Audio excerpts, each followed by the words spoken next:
पेटाऱ्यातून निघालेल्या आजच्या गोष्टीचं नाव आहे नदी किनारा. चला गोष्ट सुरू करूया.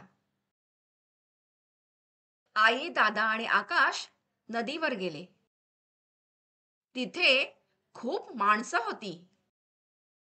आई कपडे धुवायला लागली. धब्बाक, दादानं पाण्यात उडी मारली. दादा पाण्यात हरवला. आकाश घाबरून ओरडला, दादा दादा. दादा एकदम पाण्यातून वर आला. आकुल्या, चक्कर मारायची. आईनं आकाशला दादाच्या खांद्यावर बसवलं. दोघांनी पाण्यात चक्कर मारली. आकाशनं पाण्यात हात मारले. फतक फतक. खूप मजा आली. मुलांनो, तुम्हाला गोष्ट कशी वाटली? मजा आली ना? अशा आणखी मजेदार गोष्टी घेऊन पुन्हा भेटू. तोपर्यंत नमस्कार.